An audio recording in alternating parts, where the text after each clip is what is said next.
Hi dear students, welcome to chemistry. Here we have the chapter number 1.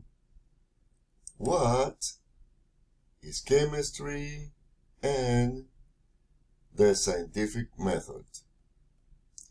What is chemistry? Well, we can say that chemistry is a branch of the science that focuses on the study of matter, its composition, structure, properties, and the changes it undergoes during chemical reactions. It's like unraveling the mysteries of substances and how they interact with one another. What does chemistry study? We can say that chemistry studies the atoms and molecules that are the building blocks of matter, the chemical reactions, and the energy that is associated with the changes, and the behavior of materials and how their properties can be manipulated. The scientific method is a method that is used in chemistry as a science. Then we can say that we begin the scientific method by observations. Formulating a hypothesis, that is an explanation of something that we are studying, a phenomenon that we observe, then is a possible explanation. We have to prove that. We have to carry out experiments. For example, here you can see if we want to prove if substances conduct electricity or not, this is an experiment that we can carry out to see the conductivity of different substances in water solutions. After that, we have to analyze the data, and in order to see what are the results and to get a conclusion. And after that, we can write articles, we can participate in different meetings, scientific methods, in order to explain our results. But what is a hypothesis? This is an educated guess or a testable statement that tries to explain a phenomenon or answer a question. It's usually based on observations and prior knowledge, and it serves as a starting point for scientific experiments. For example, if plants are given more sunlight, then they will grow faster. This is a hypothesis. What is a law? A scientific law describes a consistent and universal relationship observed in nature.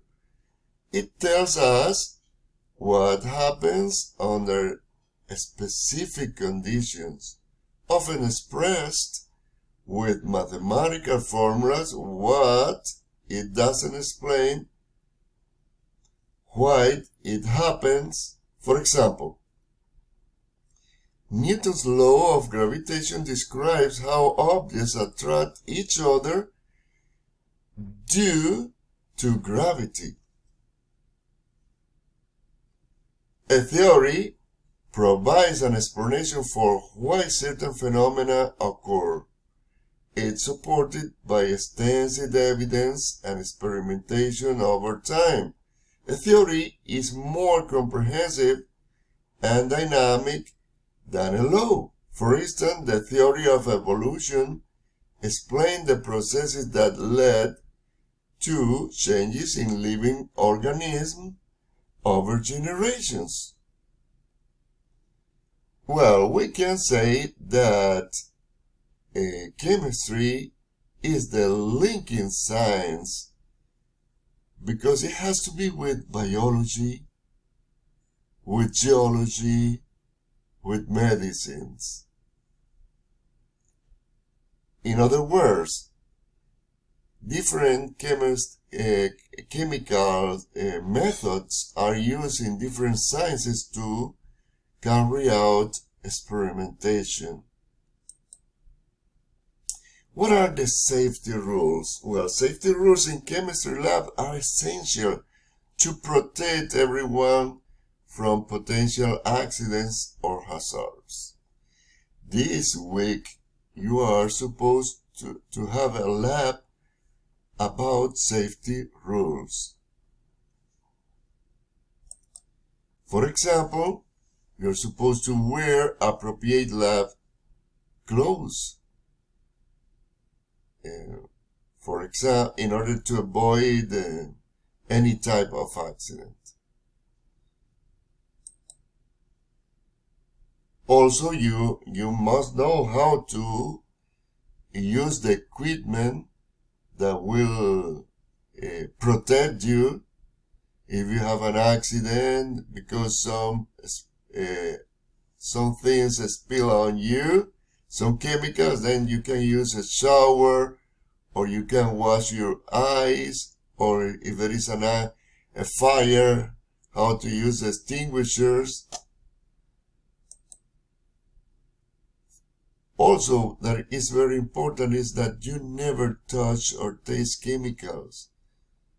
And you must label all containers.